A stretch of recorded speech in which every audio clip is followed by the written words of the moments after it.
Hey guys, welcome to one another video. And in this video, we're gonna be talking about why freelancing is better than jobs, and my personal experience of doing freelancing and job like really long back.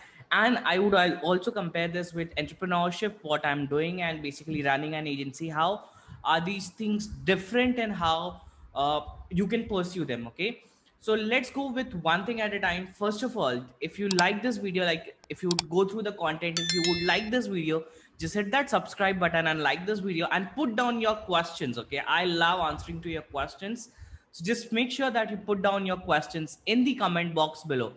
And let's get started with the video. First of all, what is the difference between a traditional job and freelancing? Okay, so the simplest difference between a traditional job and freelancing is you work on your own will. When you are doing freelancing, you take clients, you take business opportunities, or you take business when you're free, when you like the work, or when you want to do.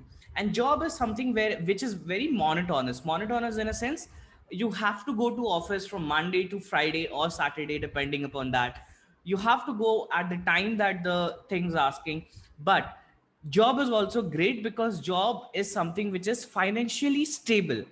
Okay, here I want to make sure that I'm not a big advocate of not doing the job, and I'm also not a advocate of not saying that entrepreneurship is very good. Okay, because both has its own pros and cons. Okay, so the first pro I would say for entrepreneurship or basically freelancing is you have control over your time. You can do what you want, and job restricts you, and it is more of a monotonous, so you are restricted by time of someone else. So that is the first point.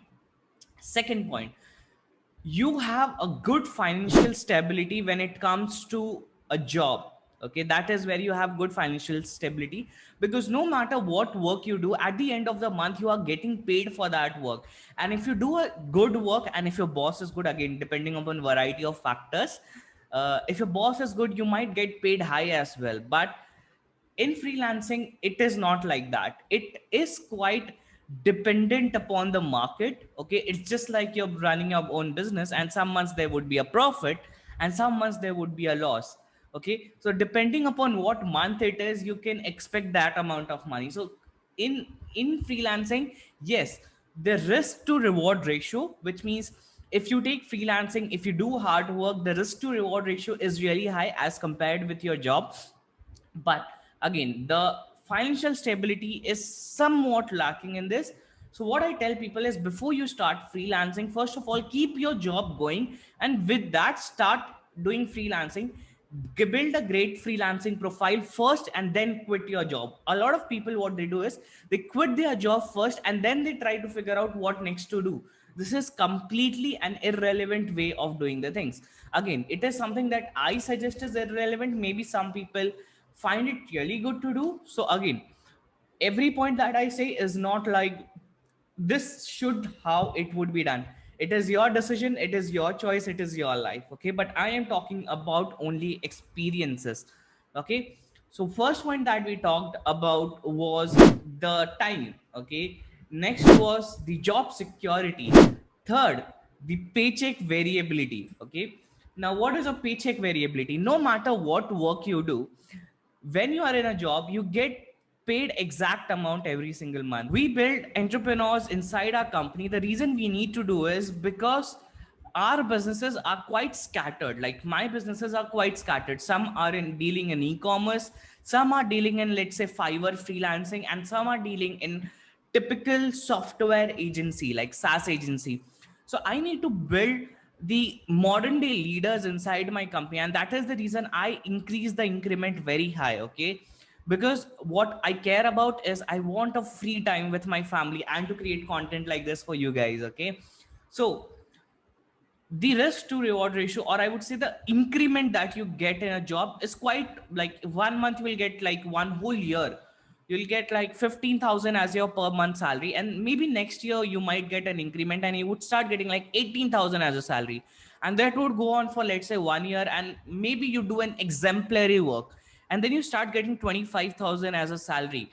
But in that 3 years period, okay, you have increased from 15 to 25,000 only. If you give the same 3 years in freelancing, entrepreneurship, running your own business, the results are way too high. Okay, the numbers are way too good.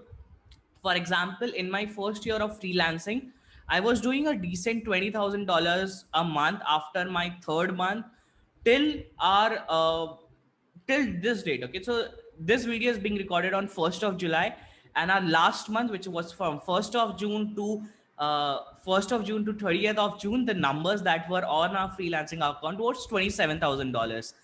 Like all in total, all the accounts in total, we did $27,000. So this is what we do now. So the when you do freelancing or anything like that, here is a pros that you get a lot of benefit, and you keep on your salary is dependent on the hard work you do. While in case of job, it is the same, depend, because your salary is controlled by your boss. Here your salary is controlled by the efforts that you do. So these are the three basic main points.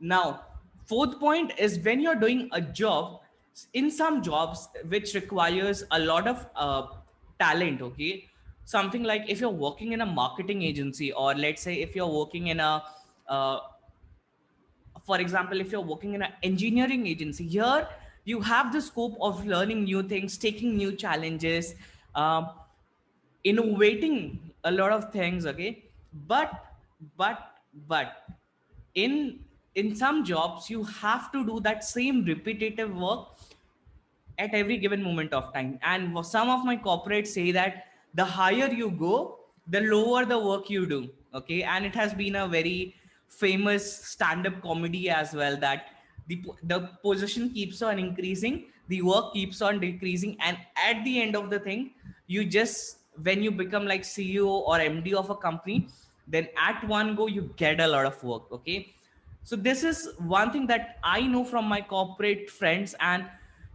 that is something that I don't like. Okay, I don't like to do repetitive work. So if you're a person who likes to do new challenges, get on them, get on some new paths, learn something new, then freelancing is for you. Because in some jobs, okay, I have said that some jobs requires you to update your skills, especially if you're in programming, engineering, or anything like that, requires you to update your skill. But some of the jobs which where you have more monotonous things, there you can start doing freelancing side by side, and you can do your monotonous job, and for your freelancing you can start with something new. Okay, and start doing your freelancing online.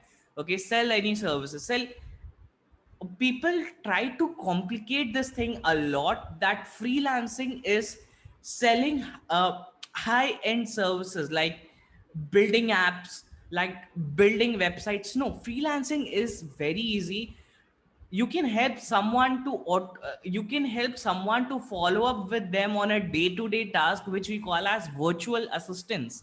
Okay, so you can help them with that thing as well. Okay, now in freelancing there are simple work which pay you simple money, and in freelancing there are complex work and that pays you good money. When you're doing freelancing, you have no boss. Congratulations, now you're boss free. Okay, I don't even know there's a word or not, but now you're boss free. You don't have any boss who is trying to get the work done from you. And when you are doing a traditional job, yes, you have a boss. Okay, yes, you have someone to look after you, to look after your performance. But here is a bad truth. Okay, is in case you don't have a boss, don't get way too excited, because you have clients who are equal to your boss, and who are behind your work equally, and they want to get the things done. So it's not too good thing to enjoy that you don't have a boss, because end of the day we are all in a world and we need to report to someone or the other, and that is where this thing comes.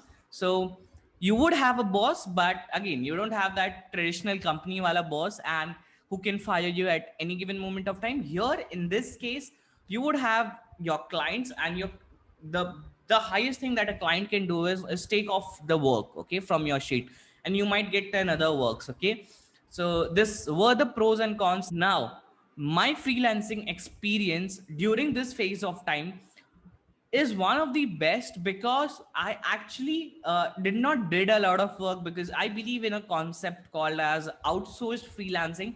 I actually don't do the lot of work. I outsource everything with freelancing. And if you're interested for that, check out the links below. You would find my Fiverr advanced course where you can know how you can grow your freelancing profile on autopilot. This is most advanced course. Or also you can check out my 5-day challenge. If the dates are available, you can book the slot. If the dates are not available, you can book on for the recordings of the sessions. Okay, so go ahead, and if you have liked the video till now, just hit that subscribe button and see you in the next video. Thanks.